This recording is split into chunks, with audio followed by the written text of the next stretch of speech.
Bienvenue dans cet épisode de PISA Podcast. Aujourd'hui, on va parler avec Céline Jacquin. Ça sera un épisode super intéressant. Comme d'habitude, cet épisode sera en avance sur Patreon. Donc, n'hésitez pas à vous abonner. Un abonnement de 4 euros par mois. Donc, c'est disponible sur application ou directement sur navigateur. Et vous avez accès aux épisodes en avance et aux épisodes aussi d'actualité. Donc là, on va parler aujourd'hui de consulting en gestion d'entreprise. Allez, bon épisode. Allez, bienvenue dans PCA Podcast, Parcours Confidence Antilles, le podcast où des acteurs professionnels aux Antilles vont nous partager leur histoire dans le monde de l'entreprise en tant que salarié ou entrepreneur. Allez, go!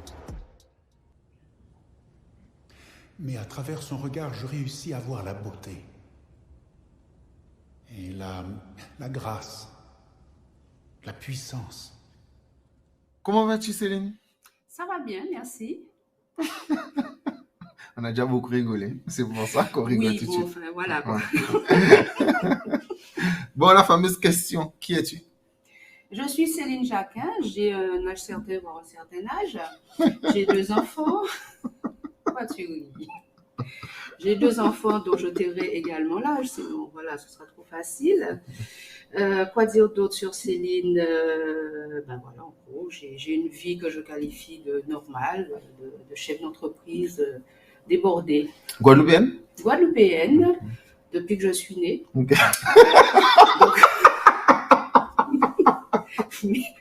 Mais on va pas rire pendant tout l'épisode. Non, on va essayer. On va essayer essayer parce qu'on va quand même parler de choses de choses intéressantes. très sérieuses. De choses très, très sérieuses. sérieuses.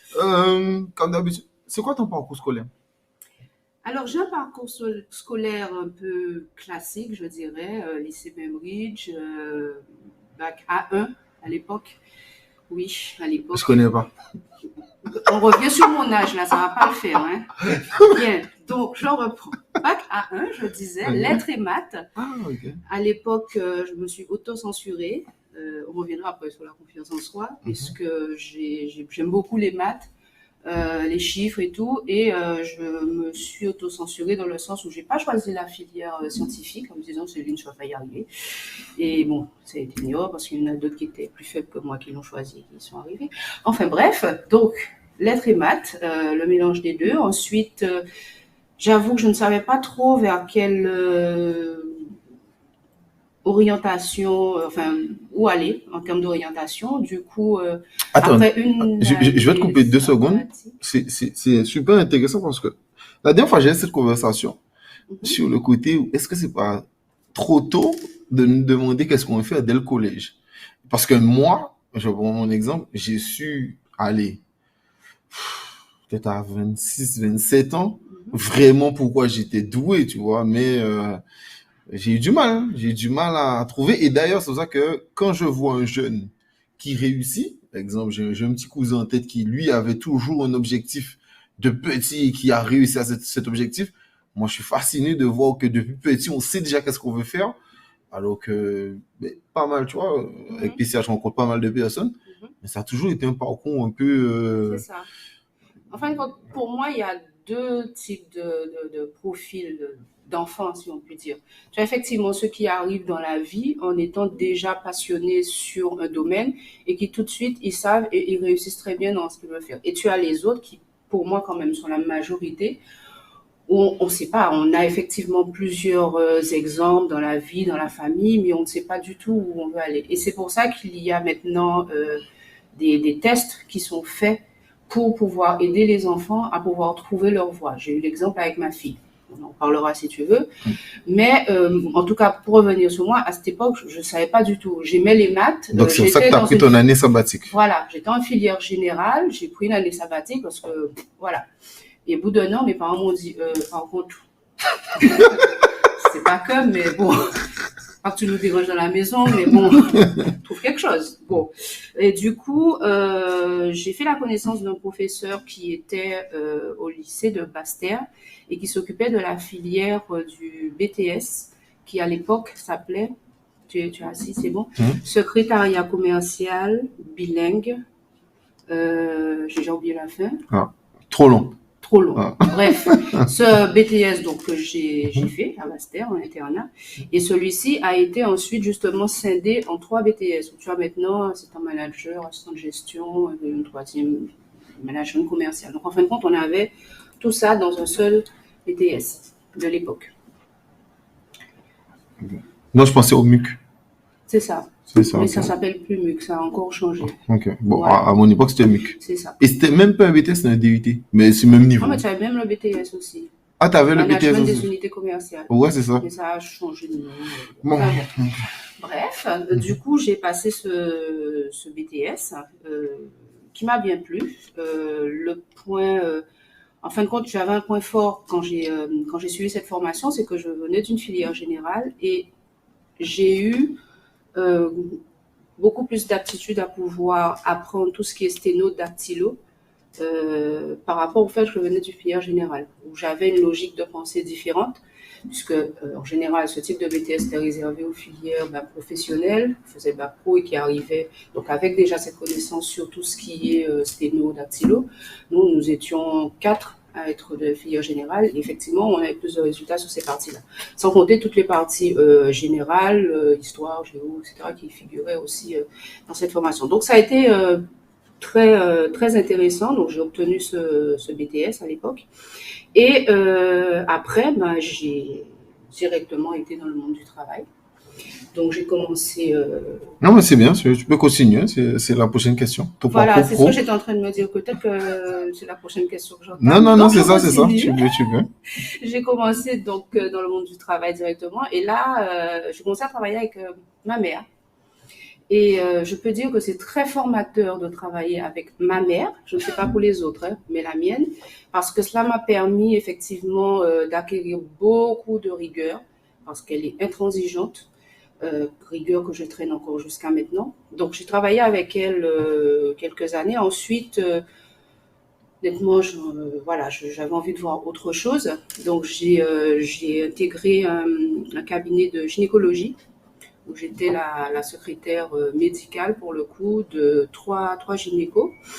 Donc, intéressant aussi en termes d'organisation, en termes de gestion des patients, parce que tu te retrouvais le matin avec 10 personnes, même plus, une quinzaine de personnes devant la porte à attendre. Tu sais, tu arrives à 4 heures du matin, voilà. Et toi, tu arrives secrétaire, déjà tu essaies de pardon, excusez-moi, je vais ouvrir la porte, merci. Et tu arrives, c'est qui la première? C'est moi. Non, c'est pas vous, je viens avant vous. Mais non, c'est pas moi. Et là, tu dis, excusez-moi, je vous laisse. Je vais préparer les salles. Quand vous êtes prête, vous me dites, hein, vous prendre, voilà. Parce que si vous n'avez pas allumé devant, enfin, voilà. Donc, Il n'y avait pas encore le système des tickets? Non, c'était, tu arrives, tu ouvres la porte, qui est la première, qui est la deuxième, etc. Ouais. Mais le système des tickets, c'est bien ça règle tout ce problème. Ça règle tout ça, mais bien sûr. Mais bon, à l'époque, c'était pas le cas, donc c'était assez marrant quand même. Par la suite, je suis retournée travailler avec maman. Tu faisais quoi avec elle? Tu nous as pas dit. Alors, oui, c'est vrai, je ne l'ai pas dit. En fin de compte, ma mère, à l'époque, elle avait et elle a toujours d'ailleurs, une entreprise d'aide à la gestion pour les chefs d'entreprise. Ah, ok. Voilà, donc voilà, j'ai appris avec elle pas mal de choses. Donc, je suis retournée travailler avec elle pendant un temps et puis j'ai eu l'opportunité d'intégrer une compagnie d'assurance en tant qu'assistante de direction. AGF, pour ne pas la nommer, qui n'existe plus, qui a été rachetée par Allianz. Et j'ai fait... Allianz qui est le premier ou le deuxième? Le premier. Premier en Europe? Oui. Ouais. Oui. C'est possible. Tout à fait, c'est ça. Et donc, j'ai intégré cette compagnie d'assurance, tout d'abord en tant qu'assistante de direction d'un département, parce que ça va prendre l'assurance. On a l'IARD, tout ce qui est assurance de risques divers, habitation, etc. Et tu as l'assurance de personnes, donc tout ce qui est placement, vie mutuelle, etc. Donc à l'époque, c'était dissocié, donc j'étais l'assistante du directeur IARD. Par la suite, j'ai évolué au sein de cette structure. Il y a eu un rapprochement aussi des deux entités, donc IARD et Vie, au sein du même local. Et avec un délégué régional, etc. Donc, bon, j'ai évolué pendant 20 ans dans cette Structure. société pour terminer en 2019 où j'étais alors chargée, ça s'appelait chargée logistique, mais je m'occupais de beaucoup plus de choses que la logistique. Ok. Je m'occupais des RH, je m'occupais de logistique, je m'occupais d'une partie commerciale, je m'occupais, enfin voilà, De pas mal de choses. en gros, pour résumer, si c'était pas au niveau des contrats, si c'était pas au niveau des sinistres, si c'était pas de la comptabilité ou du développement commercial, c'était là. Ok. Avec bien sûr la déléguée régionale. Et c'est après que tu as décidé de créer ton entreprise? Alors, j'ai décidé, c'était pas aussi évident que ça. Là, on arrive à une autre partie qui pour moi était un tournant vraiment dans ma vie, puisque ce qui s'est passé, c'est qu'en janvier 2019, j'ai expérimenté le burn-out.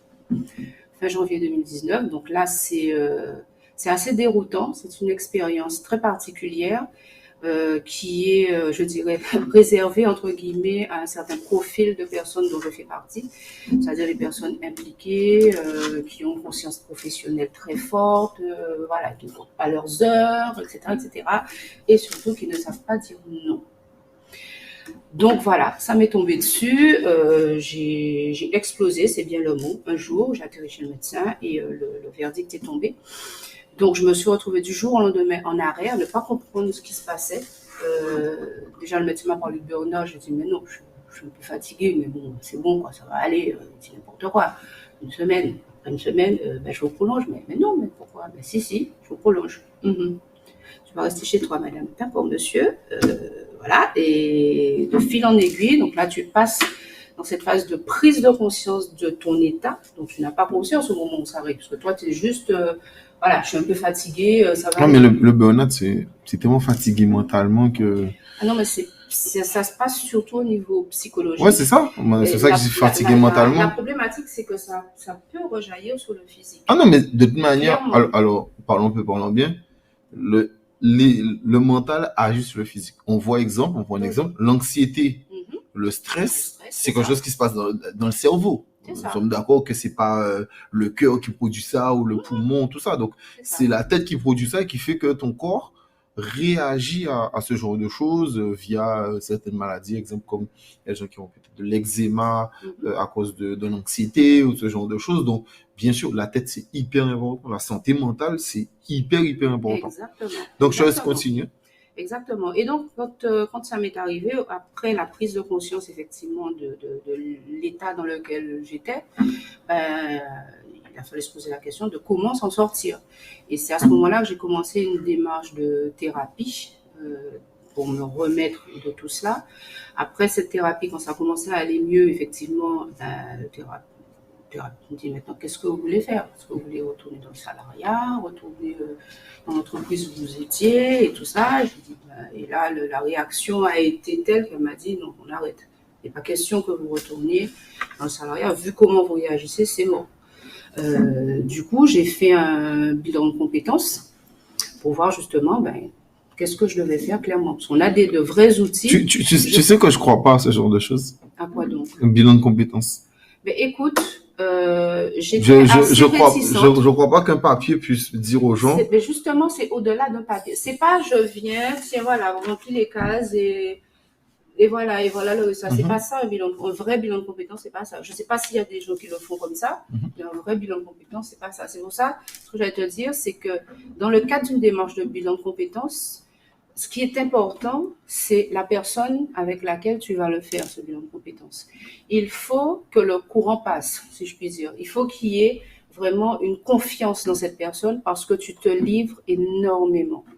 Un bilan de compétences, c'est pas, comme je le disais, c'est pas un questionnaire où première question, oui, non, deuxième question, oui, non. Tu as plusieurs séances et tu te livres. Il y a une partie de développement personnel dans ce dispositif. Tu as bien sûr des outils, des questionnements, tu as des tests, tu as beaucoup de choses, mais tu as cette partie un peu psychologique qui accompagne moi, la personne que je connais qui en fait, moi, j'ai pas fait avec elle, mais c'est une psychologue. Oui, tu vois, je te dis, il y a une dimension Ah psychologique oui, aussi oui, dedans, oui, mais oui. pas que, pas Après, je que. sais pas, bon. Ouais, de toute manière, Mais encore une y a que fois, l'écho qui change pas d'avis, hein, ça dépend de la de personne avec la qui on fait. personne, de l'organisme. Personnellement, j'ai fait appel à 2 organismes. Il y en a un tout de suite, j'ai vu la méthode, ça j'ai dit, bah non, ça va pas le faire. Le deuxième, ça a été très bien, Ok. tu vois. Et il en est ressorti à l'issue de ce bilan de compétences qu'effectivement, j'avais le profil de l'entrepreneur. Mhm. Et du coup, qu'il fallait que je m'oriente vers cette voie. Alors, il y a eu, je reviens sur la partie confiance en soi que j'ai évoquée tout à l'heure quand Oui, j'étais au oui. lycée, puisqu'effectivement, le fait de ne pas avoir choisi la filière S, c'est bien parce que j'avais pas confiance en moi. Et lors de ce bilan de compétences, justement, on a pu mettre le doigt sur le pourquoi je n'avais pas confiance en moi et ce qu'il fallait que je fasse pour retrouver cette confiance en moi, cette estime de moi, cet amour de moi. Mhm. Voilà. Euh, donc là, tu as, donc là, tu as choisi le fait de créer ton entreprise. C'est ça. Nous en sommes à cette étape où j'ai Donc, choisi de créer mon entreprise. donc bon, on a compris que c'est par rapport à tout ce qui s'est passé, le burn-out. Donc, en gros, Oui, t'as déjà répondu à ma prochaine question. Parce que ma c'est question, vrai. c'était pourquoi on va créer ton entreprise avec tant d'années de salariat? Mais bon, je pense que si on t'a bien écouté, on a compris. Alors, comment tu as choisi ton domaine d'activité? Je pense qu'il y a un petit Easter egg, comme on dit dans les films. En gros, un petit indice. Mhm. Je pense que ta mère a eu un grand impact. Ben, il y a eu bien sûr un peu cette influence, mais au-delà de ça, si tu veux, j'ai commencé à me demander, mais voilà, Céline, maintenant tu sais, voilà, la voie de l'entrepreneuriat est faite pour toi. Ok, maintenant tu fais quoi? J'avoue que j'ai pas pensé tout de suite à ce domaine d'activité, mais vraiment pas. Je me suis dit, bon, qu'est-ce que j'aime faire? Ok, t'aimes bien organiser des choses, organiser des événements. Ok, t'es pas bon, ouais, t'es bonne là-dedans. Ok, donc tu vas faire de l'événementiel. Donc j'ai commencé à réfléchir sur un projet d'événementiel. Et de fil en aiguille, ben, ce projet, je l'ai abandonné et j'ai plus évolué justement vers ce projet d'accompagnement des chefs d'entreprise, des porteurs de projets sur vraiment tous les aspects de gestion de l'entreprise. Euh, comment, alors que tu n'as jamais été entrepreneur, comment tu as défini les prix de tes services? Alors, Comment on sait qu'on vaut, je prends un exemple. Tu connais Oussama Hamar? non. C'est le gars qui a créé l'incubateur à l'époque, là. Bon, j'oublie le nom de l'incubateur, mais bon, qui avait créé un incubateur avec 3 associés. Ouais. Exemple, qui est parti, etc. Et exemple, Oussama Hamar, c'est 300 € les 30 minutes, Mhm. la séance. Ouais. Comment toi, tu fais pour définir, moi, je veux une séance, et comment tu sais que, ben, pour Axel, enfin, pour Axel ou un autre, mais ça vaut tant. Moi, mon heure vaut tant. Comment tu as fait pour définir ça dès le départ? Alors, au départ, je me suis fait accompagner. Donc, c'est important quand on démarre son entreprise, puisqu'on n'a pas au démarrage toutes les clés, toutes les compétences, tout le savoir-faire pour pouvoir mettre en place les choses correctement. Donc, au départ, je me suis fait accompagner avec un spécialiste des prix, de la stratégie financière, etc., qui m'a aidé justement à définir mon prix de départ. Et à côté de ça, en fin de compte, quand tu définis un prix, tout dépend de l'activité. Si tu es dans du commerce, l'achat-revente, ou si tu es dans la prestation de service. Donc, voilà, ça dépend. Si tu es dans du commerce, achat-revente, mais voilà, tu achètes à un prix, tu dois mettre ta marge, tu dois la définir en fonction de tes charges, de ce que tu veux qu'il reste quand même un petit peu sur le compte pour faire joli pour la banque. Enfin, voilà. Donc, tu définis ta marge que tu appliques. Voilà, c'est un peu plus simple. Maintenant, quand tu es sur de la prestation de service, de la prestation intellectuelle, où là, tu vends ton temps, tu vends ton savoir-faire, c'est là où c'est un petit peu plus complexe. Donc, il faut partir d'une base par rapport à son expérience, ce que l'on sait faire, son expertise dans le domaine. ce qui se fait déjà sur le marché, parce Et qu'il donc faut la pas concurrence. oublier, voilà, il faut pas oublier qu'on arrive sur un marché existant le plus souvent. Donc, regardez un petit peu la concurrence. Moi, je parle plutôt de confrères plutôt que de concurrence, puisqu'on est tous là pour avancer Après, de ensemble. la concurrence saine. Oui, ou de la concurrence, mais je sais pas, je préfère le terme confrère. Ça, Oui, c'est je mon comprends. petit, Non, je mon petit comprends, je kiff, comprends. mon petit kiff. Voilà, non, franchement, je préfère parce que pour moi, ça a Notre une autre connotation. connotation, voilà, que la concurrence. Donc voilà, en fin de compte, il faut analyser le marché, analyser le niveau d'expertise que l'on a, parce que comme tu dis, monsieur Oussama, c'est ça? Oussama Il est Hamar. à 300 euros. Il y a une raison pour laquelle il est à Ah oui, 300 euros. totalement. Parce Il que est hyper voilà, il a un certain connu, niveau, etc. Ouais. d'expertise. Voilà, comme tu dis, il est connu, voilà, et reconnu surtout, parce Oh. qu'au-delà d'être connu, c'est d'être reconnu, qui lui permet d'arriver sur ces tarifs-là. Mais au départ, je pense qu'il n'était pas sur ces tarifs-là et qu'il a Pas du tout. évolué, voilà, en fonction du niveau de reconnaissance.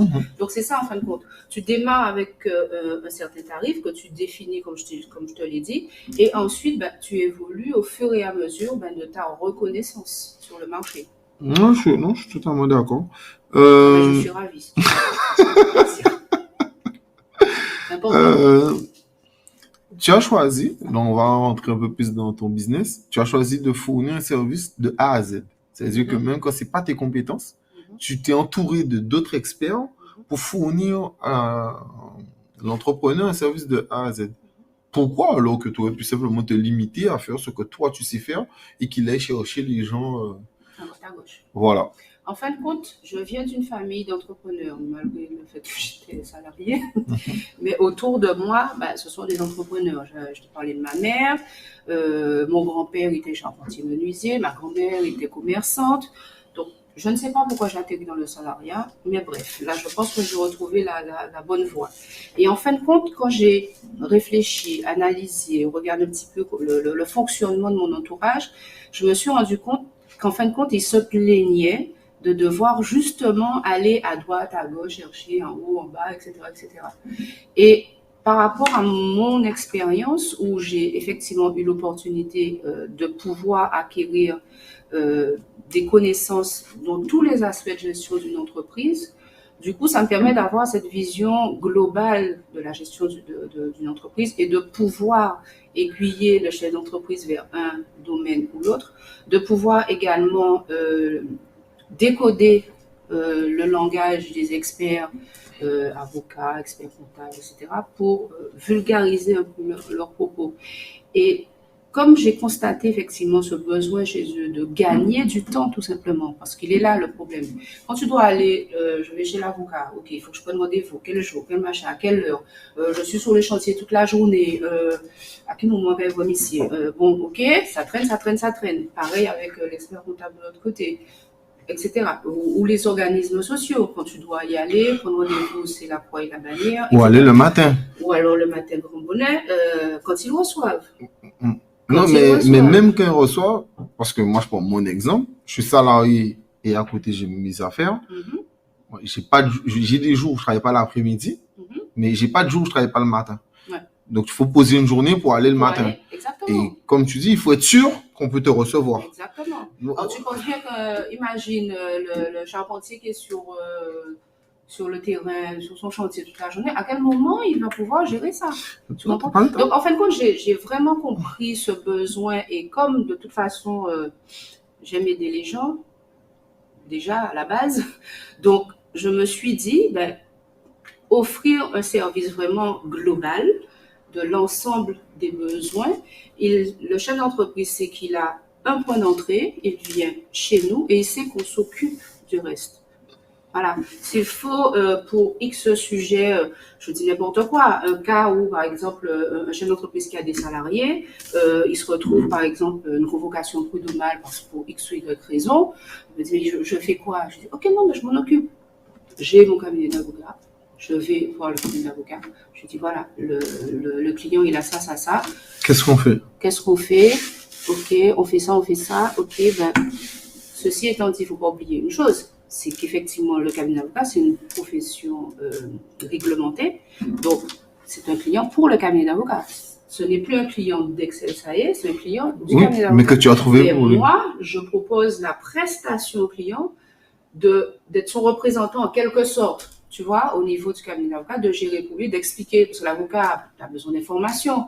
Le gars, il est sur le chantier au téléphone, oui, le salarié. Non, moi, j'ai l'information, je peux échanger avec l'avocat pour aider le chef d'entreprise à se dépatouiller. Et il est serein sur son chantier parce qu'il sait, OK, l'équipe d'Excel, ça y est. Et l'avantage, Sans c'est que doute. lui, quand il a besoin d'une information, il appelle un interlocuteur qui lui Exactement. donne toutes ces Qui lui informations. donne ces informations. Parce Ah. que tout est stocké chez Centralisé, nous, centralisé, etc. Non, Tu mais vois? non, mais moi, je comprends. C'est bien. Voilà. Merci. Ma prochaine question, c'est quelle est généralement la problématique d'un entrepreneur? Pardon. Les gens, pas d'inquiétude, hein. Il y a eu un petit aparté là. Bon, bref. Alors, soyons sérieux. La problématique de chef d'entreprise. En fin de compte, il y a plusieurs problématiques qui C'est se ça. présentent en général. Maintenant, ce qui revient le plus souvent, on va généraliser ça sur l'organisation, en fin de compte. Pourquoi? Parce qu'en fin de compte, ce qui se passe, c'est que beaucoup d'entrepreneurs sont seuls. Donc, ce sont la majeure partie de ma cible pour l'instant, ce sont des TPE, des PME, donc ils sont seuls. Très petite entreprise, petite et moyenne entreprise. Oui, pardon, c'est ça, tout à fait. Je parlais de jargon tout à l'heure quand même. Bon, Non, mais après, je précise, souvent les gens qui m'écoutent régulièrement savent que je fais ça parce que, je prends un exemple, il y a un autre épisode où j'oublie qui disait DAF, directrice administrative et financière, ou financier. Si c'est une femme ou un homme, ça dépend. Mais vu que nous, on est de domaine, généralement, les gens, ils donnent des acronymes. Des acronymes comme ça. Ouais, voilà. Et oublient de préciser pour la masse. Exactement. Donc, ma cible principale, ce sont les très petites entreprises, les petites et moyennes entreprises. Voilà. Et la plupart sont seuls. Et en fin de compte, ce qui se passe, c'est que dans la mesure où, pour la plupart, ils n'ont pas créé leur entreprise pour faire de la gestion administrative, par exemple. Donc, tout ça est mis de côté. Donc, on reçoit un courrier de l'URSSAF, on met de côté, on dit, je verrai ça après. On reçoit un mail des impôts, je verrai ça après. On doit faire sa déclaration de chiffre d'affaires parce qu'on est en micro-entreprise au niveau de l'URSSAF. Comment on fait ça? Bon, ok, ouais, ça après. Etc.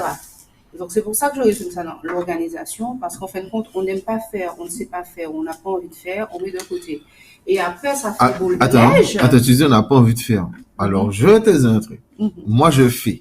Oui. D'accord? J'ai ça allé jusqu'au bac comptabilité. Donc, moi, l'administration ne me fait pas peur. Oui. Mais je peux te jurer que même quand tu fais, avec l'administration française, tu n'es même pas sûr si tu fais bien. Nous sommes Alors, d'accord. toi, oui, parce que tu le fais tout le temps et tu as ton travail. Mais je te jure que parfois, je le fais, je me dis, mais est-ce que j'ai bien fait? Je suis même pas trop sûr. Alors je vais voir un expert comptable pour qu'il m'explique, oui, c'est bon, c'est pas bon. Mais l'administration en France, d'ailleurs, on en parlera, c'était pas prévu, mais est-ce que le système français n'améliore pas le côté où on te donne du travail? Enfin bref, donc tu disais. Oui. Non, mais... Non, donc oui, la problématique première, elle est là. En fait, alors certains en prennent conscience plus ou moins rapidement et viennent me voir en me disant, voilà, en gros, j'ai tout ça, je ne sais pas comment faire. Voilà. Donc, c'est la première problématique. Donc, nous, on dépatouille tout ce Micmac. Oui, merci. Pour pouvoir les aider. Parce que comme je dis, l'essentiel de notre activité, c'est de faire à la place du chef d'entreprise, de l'aider justement à se débarrasser de toutes ces contraintes, en tout cas mentalement, pour pouvoir mieux travailler sur son cœur de métier. Parce qu'il crée son entreprise d'abord parce qu'il a une passion, parce qu'il a une compétence précise, mais pas pour faire de la gestion. Et effectivement, le système français étant ce qu'il est... Ça, c'est ma prochaine question, tu peux continuer. Il y a des obligations légales, fiscales, administratives, sociales et tout ce qui finit en yal. Lourdes, compliquées, complexes. On ne peut pas échapper. Sinon, on se retrouve avec des amendes, des pénalités, des ADD, etc., etc. Oui, mais Alors, je parle de ma vie privée. J'ai eu une amende en juin parce que j'ai eu un retard sur... bon, elle n'était pas grosse, mais bon, j'ai eu une amende quand même pour... euh, sur voilà, la taxe foncière. Voilà, la taxe foncière La d'entreprise. CFE? Yes. J'ai eu ça. J'avais oublié mes codes, où je devais payer, tout ça. Bon, j'ai réussi à trouver le truc, donc j'ai envoyé directement. Ça s'est bien passé. Mais voilà, quoi. Mais c'est là aussi Franchement, notre. il y a tellement de papiers, il y a tellement de trucs. Non, mais je Mentalement, comprends. C'est une vraie charge mentale. de fou. Et c'est là aussi où notre accompagnement est un plus, parce que nous, on sait quelles sont les deadlines, quelles sont les échéances, et nos clients, on va les appeler. Bon, n'oubliez pas, il y a telle cotisation à payer avant telle date. Ah, c'est pas vous qui payez? On peut le faire, Ah, ça dépend du choix du client. ok. Soit il nous donne l'autorisation de faire pour lui, ok, on fait pour Mais je trouve lui. que ça, c'est mieux. Chacun gère comme il veut. Non, c'est vrai. Non, mais Sinon, moi, on je le dis relance, que... on lui dit, voilà, n'oubliez pas, il faut payer ça avant telle date. Ok, on lui dit, après on vérifie, il a payé, il n'a pas payé, on le relance une deuxième fois. Ouais, mais s'il moi, a je payé. préfère donner l'autorisation de payer Mhm. parce que je sais que... Mais tu sais que c'est fait. Je sais que c'est fait. Et si demain, il y a un problème, je sais vers qui me Tu sais, retourner. sur qui tu vas taper la tête. Voilà. Voilà. C'est un autre fonctionnement. Voilà, c'est Non, un mais, choix. ouais, C'est ouais. un choix. Mais au moins, je sais que les deadlines... Parce que les deadlines... Alors, parfois, comme je dis, la dernière fois, l'amende que j'ai eue, c'était banal. C'était 25 euros. Mhm. Ah, c'est 25 euros quand même. Quand même. Mais, bon, c'était que 25 euros. Donc, voilà. Mais je sais que je n'aurais pas eu à payer si, ben, genre, quelqu'un devait le faire pour moi, tu vois. Donc, ça serait C'est toujours sûr. ça d'économiser. Oui. Euh, parlons de tout petit morceau. Comment tu gères, et est-ce que tu fais ça? Est-ce que tu gères les demandes d'aide? Tu sais, Oui, les demandes les aides qui arrivent sont très vite. très, très, très vite. C'est-à-dire, ça arrive avant même que tu aies déposé le dossier. C'est bien de ça que tu parles. On dirait que tu pleures. Non, mais, non, mais, tu sais, je rigole et je pleure parce que c'est tellement ça. Les demandes de subvention et d'aide Yes. de la région. La région, Entre département, autres, tout, entre etc. autres, la Voilà. région, entre autres. Oui, nous effectuons le montage des dossiers de demande de subvention. On a la question. Ok. Comment on gère? On monte le dossier. Et pour moi, ce qui fait la différence, parce qu'au-delà de monter le dossier, ok, il y a des critères, etc., déposer le dossier. Ce qui fait la différence pour moi, d'ailleurs, c'est le suivi. Chez Excel SAE, on ne lâche pas l'affaire. Voilà. C'est simple. D'ailleurs, je pense que maintenant, au niveau de tous ces organismes, ils nous connaissent parce qu'on ne lâche pas l'affaire. Quand je dis j'ai déposé le dossier et je vais te relancer toutes les 2 semaines, je vais te relancer toutes les 2 semaines jusqu'à ce que tu me donnes satisfaction. Et je pense qu'il y a un côté joueur en fin de compte, où certains organismes se disent bon, on va laisser traîner, comme ça ils vont oublier ça, et puis ils vont abandonner la demande. Peut-être, hein? Non, mais Peut-être, je j'ai sais un pas. ami entrepreneur à qui je parlais qui m'a dit qu'il a touché toutes ses aides. Alors, pas forcément en temps et en heure, ça c'est sûr, mais c'est le suivi qui a compté. Bien sûr. Donc, le fait que tu parles de Bien suivi, sûr. je suis tellement d'accord avec ça. Mais bien sûr. Ah, Parce que tu déposes le dossier aujourd'hui, ok? Tu sais que tu as une liste de pièces, tu as bien vérifié, tu as toutes tes pièces, tu as tout déposé, tout va bien. 2 semaines après, tu relances, on te dit, ah ouais, mais il manque telle pièce. Hein. Ah bon, mais c'était pas sur la liste. Hein. Ah ouais, mais il faut telle pièce. Ok. Ouais, tu envoies la pièce. 2 semaines après, oui, mais bon, il manque telle pièce. Hein. D'accord. Ok, on peut s'envoyer la pièce. Voilà. C'est ça en fin de compte. Et ça, encore une fois, et c'est là où on aide toujours les chefs d'entreprise parce que, imagine, tu as ton entreprise à gérer, tu es sur le terrain, tu es au charbon, et tu dois assurer le suivi de ce genre de choses. À chaque fois que tu reçois un mail, voir quelle pièce, aller chercher la pièce pour envoyer, y penser, etc., etc. Au bout d'un moment, le temps passe. Au bout de 3-4 mois, on va te dire, mais les devis, maintenant, ils sont obsolètes, il faut les refaire. Il faut aller rechercher les devis, etc., etc. Ah oui, non, mais je suis tellement d'accord, ça m'est arrivé dernièrement, donc je comprends totalement ce que tu dis. D'ailleurs, moi, ça me saoulait à un moment, j'ai dit, laisse tomber. Mais Et voilà. c'est mon ami, une pote à moi, elle me dit, non, faut faire, Mais allez, il faut continuer. Enfin, continue, je continue, comprends faut que ce continuer. soit décourageant, hein, Ah mais non, mais c'est fatigant, oui, sincèrement, oui. moi, je parle même pas d'aide, enfin bref. Mais bon, Désolé. maintenant, au sein des organismes, les collaborateurs qui font partie des organismes, est-ce qu'ils ont la latitude ou la possibilité de gérer en temps et en heure? C'est une question aussi qu'il faut se poser. Mais après, il y a tellement de services, parce que entre la personne qui monte le dossier, exemple, moi, parce que j'ai un exemple en tête. J'ai monté un dossier. La personne l'a fait, etc. C'était vite fait monter. Mhm. La personne à la région, elle bosse super bien, il bosse vite. Mais après, c'est le problème déjà, le Les problème des commissions? commissions. Ensuite, quand la commission a accepté, tu reçois le courrier pour dire que c'est accepté. Mais ensuite, le paiement. Le paiement, c'est encore une autre Une affaire, autre histoire? etc. Oui. Mais le paiement, c'est comme tout. C'est comme les contrats qu'ils ont avec les prestataires de services.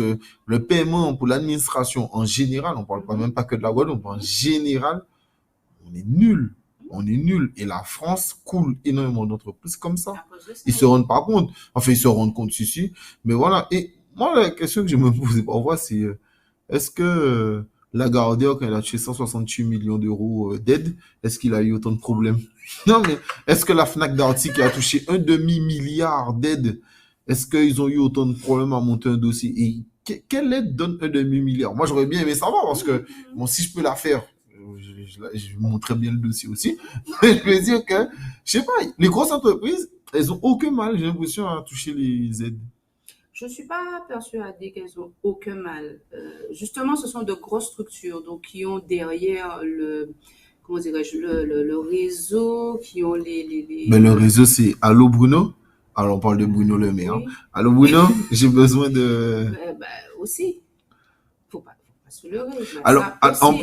plus, je me permets de le dire. Là, je suis tombé sur une information, je ne vais pas dire de bêtises, que j'ai dit dans le dernier podcast d'actualité, où en gros, je crois que c'est Mediapart qui révèle le prix que les Français donnent aux entreprises. Et c'est un tiers du budget de l'État. Je vais pas dire de bêtises. Bon, j'ai pas l'information sous les yeux, Mhm, mais je crois que c'est environ peut-être 150 milliards, ou un truc comme ça. mhm. Mais c'est énorme. C'est énorme le nombre d'aides qu'on donne, bon, surtout aux grosses entreprises. Donc voilà. On le voit exemple avec, alors bon, ça c'est normal, EDF. Mais bon, c'est normal, c'est normal. Bon, enfin, bref, c'est pas le débat. Mhm, mhm, Mais exemple, on a racheté des parts 3 milliards de Air France pendant le Covid.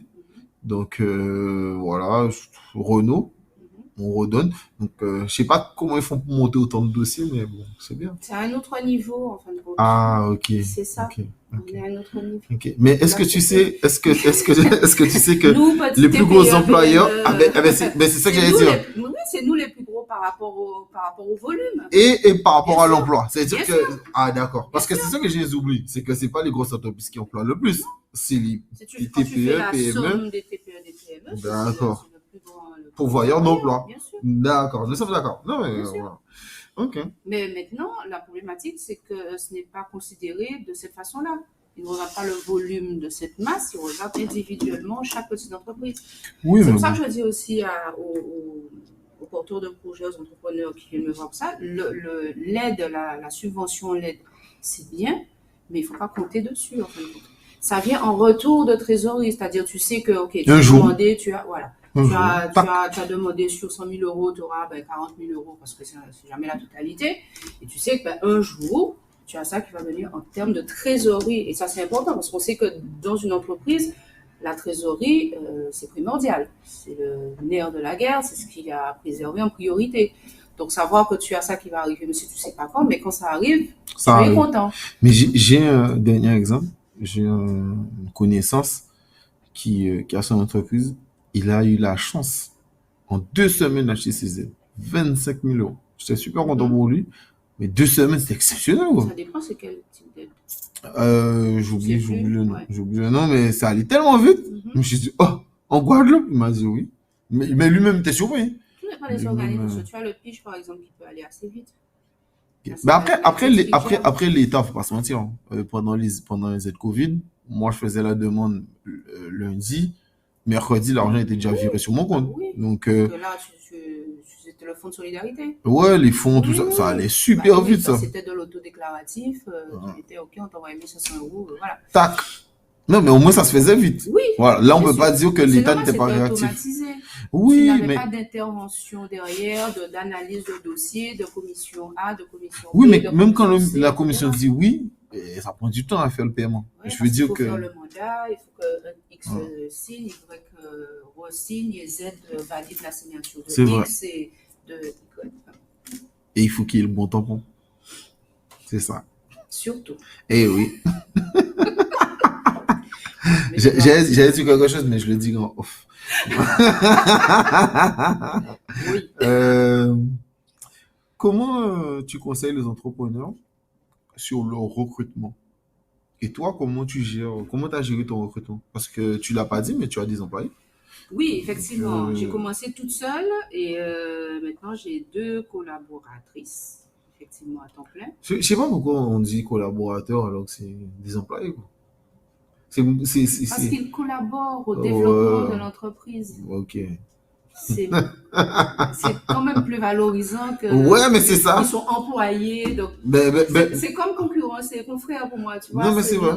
Mais pour moi, notre c'est colocation. typiquement ce que j'appelle un novlangue. Tu vois, ce Ah ouais. côté où on remplace des mots. Tu sais, on dit pas des nains, personnes de petite taille. On dit pas des clients, on dit de la patientèle dans le domaine médical. Et frère, dès qu'on donne de l'argent, c'est des clients, c'est de l'argent. Mais là, le côté collaborer, moi, si je collabore, il n'y a pas de souci. Mais je veux des dividendes, je veux des trucs. J'ai pas de dividendes, je suis ton employé. Voilà. Mais c'est pas un problème. Je l'accepte, tu vois, je l'accepte. Mais comme dit, ouais, collaborateur, bon, je rigole quand même. J'ai 2 employés, 2 salariés, 2 collaborateurs. Comme tu veux. Bon, non. Choisis. Non. Mais c'est, je dis ça comme ça, je t'inquiète. Mais la part des gens maintenant disent, enfin là, des gens disent collaborateur. Donc tu as 2 collaborateurs. Tout à fait. J'ai 2 collaboratrices. Effectivement, en termes de processus de recrutement, j'ai occupé une fonction RH par le passé, donc c'est vrai que voilà, je connais, j'ai l'habitude. Quand une entreprise grossit, j'ai ce terme-là, à un moment donné, effectivement, l'entrepreneur doit se poser les bonnes questions. C'est soit il se dit, je veux arrêter de grossir, c'est bon comme ça, donc j'arrête de prendre des clients, ou je veux continuer de me développer. À ce moment-là, il y a de bonnes décisions à prendre. Surtout sur le recrutement. Et voilà, et l'une de ces décisions est de recruter les bonnes personnes au bon poste. Voilà. Donc, c'est vrai que c'est un travail à faire au niveau de l'état d'esprit aussi du chef d'entreprise, parce qu'à ce moment-là, il faut qu'il intègre le fait qu'il va devoir déléguer une bonne partie de ce qu'il gérait tout seul jusque-là, puisque moment, tu ne peux pas tout gérer, c'est complètement impossible. Donc, accepter, intégrer le fait de, ok, je vais devoir déléguer certaines choses.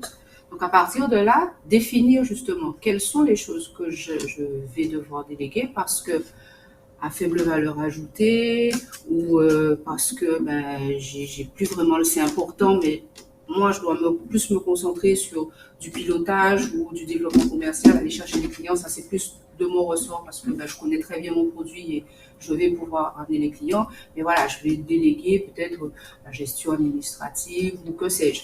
Donc, la première chose à faire, c'est de définir ça, justement. Définir quels sont les besoins réels des postes à pourvoir.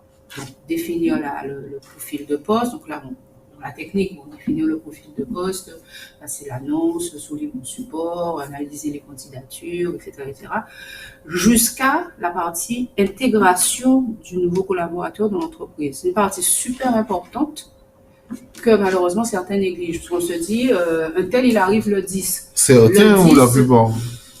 Pas généralisé, mais bon, je dis certains. Parce qu'on dit, un tel arrive le 10, un tel arrive, bonjour, je suis le nouveau. Ah, c'est aujourd'hui? Aïe, c'est aujourd'hui. Ah, attends, mais voilà. Il n'y a rien de pire. Il n'y a rien de pire. l'arrivée d'un nouveau collaborateur doit être préparée. On prépare son poste de travail, on lui prépare sa fiche de poste, on informe s'il y a déjà d'autres collaborateurs, ben voilà, il y a un tel qui va arriver, il va occuper tel poste, il va collaborer avec toi sur telle ou telle tâche, etc., etc. Ça se prépare.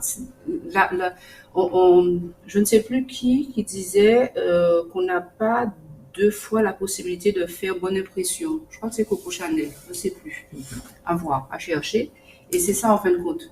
Parce que ton collaborateur, justement, il va collaborer à développer ton entreprise. Donc, s'il arrive, il arrive déjà dans des conditions un peu bancales, comment veux-tu que sa motivation, son implication soit présente? Donc, c'est vrai que cette partie-là, on l'occulte souvent, mais enfin, j'insiste dessus parce que c'est hyper important au-delà de tous les aspects techniques de rédaction de fiche de poste, Mais de j'ai une process, question. etc. Souvent, j'entends un employé dire, alors que je trouve que dans la partie anglo-saxonne du monde, ils n'ont pas ce langage. On aime beaucoup dire que l'employé coûte, alors que de l'autre côté, ils aiment bien dire un employé nous rapporte. Oui, c'est ça. Est-ce que on se trompe pas parfois de langage quand on dit mais l'employé en France il coûte tant. Oui, mais bon, il rapporte combien? Ben, c'est ça. En fin de compte, tu as mis le doigt dessus. Au-delà de l'aspect, bon, on sait, on est en France, les charges sociales sont ce qu'elles sont importantes. Maintenant, j'ai envie de dire, c'est comme ça. On peut pas, je veux dire, on va pas se battre contre quelque chose qu'on ne peut pas changer. Donc, on travaille avec. Tu embauches, tu sais à combien tu vas embaucher, tu sais combien ça va te coûter.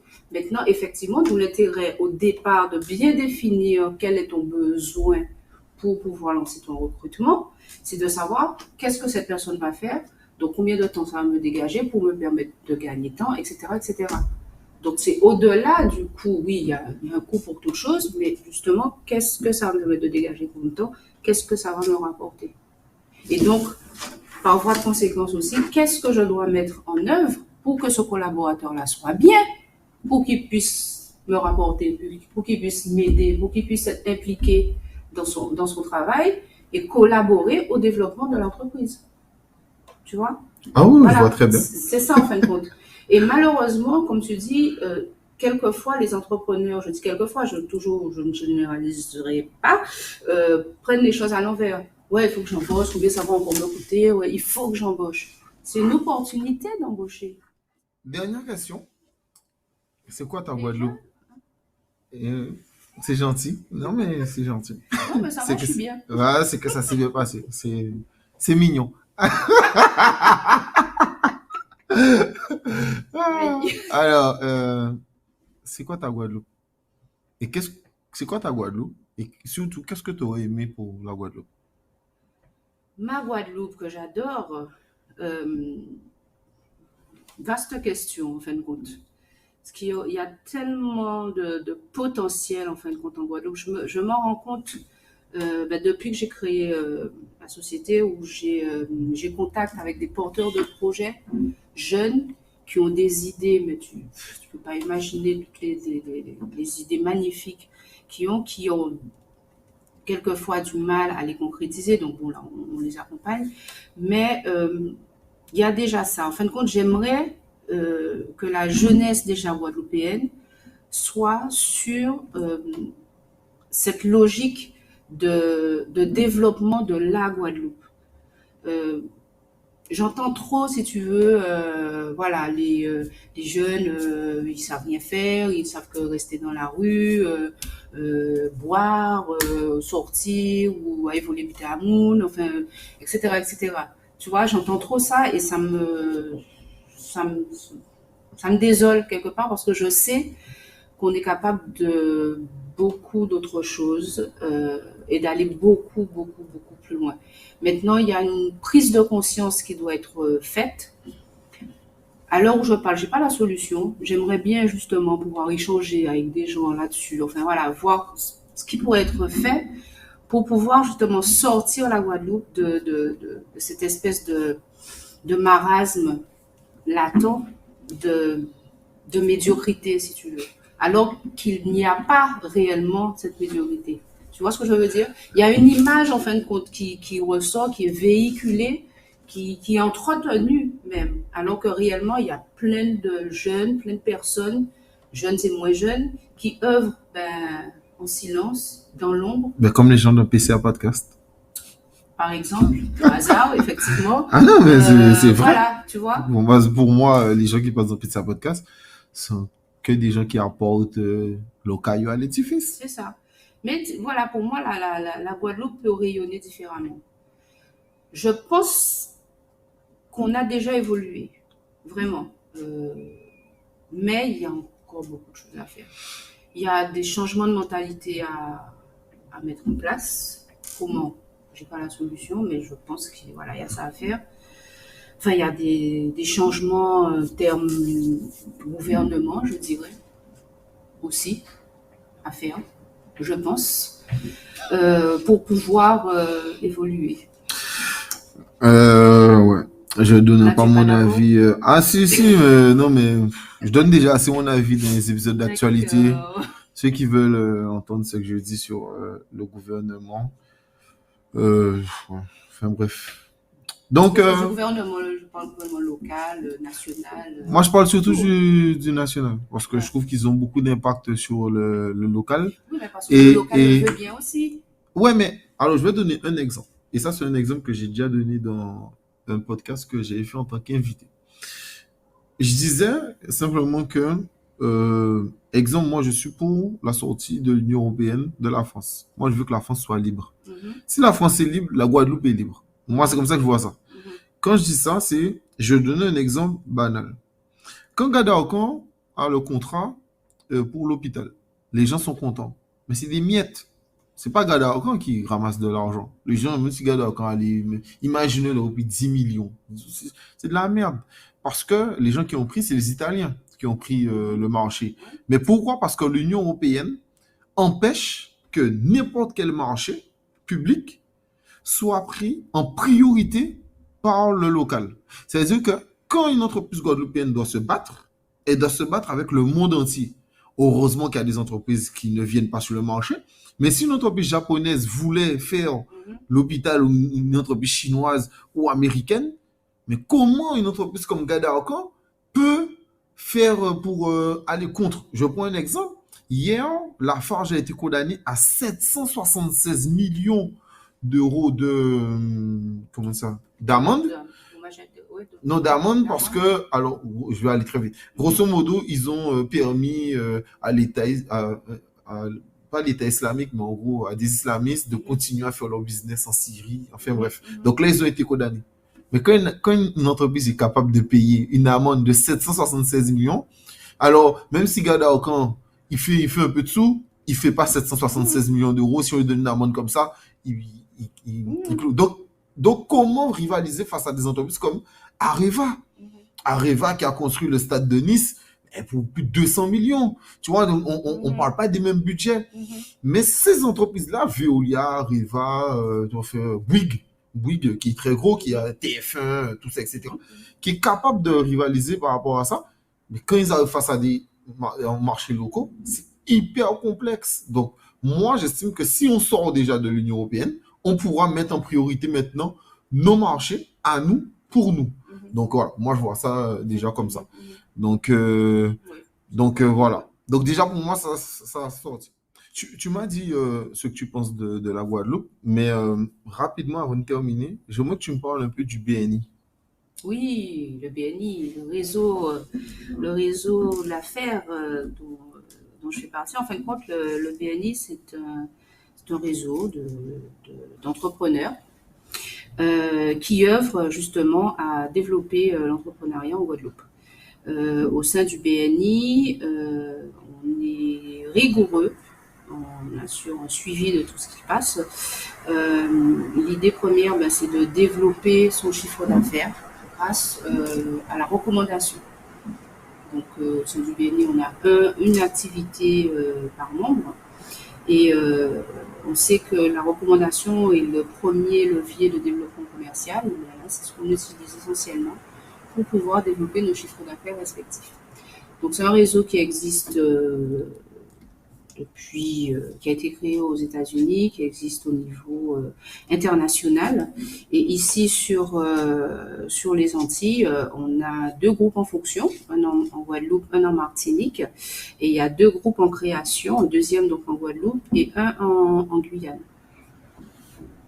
Donc voilà, en résumé, ce qu'est le BNI. Ok. Ben, je te remercie. Mais au-delà de ça, ça me fait penser à... Est-ce que c'est comme le MEDEF? Non, c'est pas tout à fait comme le MEDEF, parce que comme je disais, nous, on a vraiment des objectifs de développement de chiffre d'affaires. Et par là même de développer les emplois en Guadeloupe.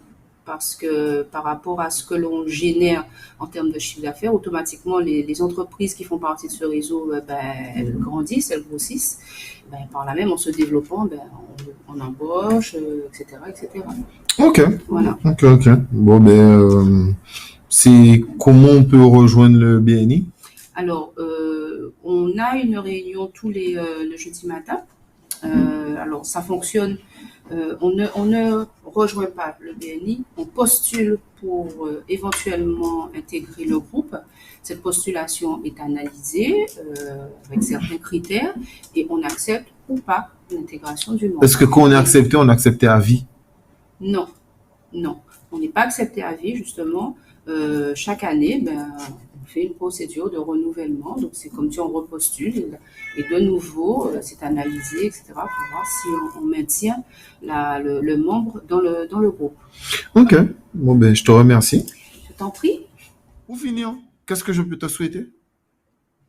Du bonheur, de l'amour, de la joie. Je suis d'accord. C'est généralement ce que C'est je... d'après tout ce que je dis, en fait. Mais si je suis d'accord, je suis d'accord. Comme je dis, si je suis d'accord, c'est de la merde, c'est de la merde. Mais je suis d'accord. Je suis rassurée, alors. Non, c'est bien, c'est bien. La merde, ça Non, mais en tout cas, je te souhaite de l'amour, du bonheur, que tu continues à grandir, à réussir. Euh, Tu es passionnant, sincèrement, vraiment passionnant. J'ai passé un super épisode, comme toujours, mais là, c'était particulier, c'était super. Merci. C'était bien. Et merci à vous de nous avoir écoutés. Merci à vous de nous avoir suivis. Merci à toi de m'avoir accueilli dans ton chez-toi, dans tes bureaux. Avec plaisir, ça te plaît, c'est joli. C'est joli, c'est bien. En plus, Super. on m'a même proposé un café, donc c'est pas mal. C'est le service Excel, ça y est. C'est- Tous les clients sont accueillis de la même façon. Voilà. Non, mais c'est très bien. Tes réseaux seront disponibles, bien sûr, en description, comme d'habitude. Prenez soin de vous. Disponible partout, LinkedIn, YouTube, Instagram, Twitter, et voilà. Allez, bye.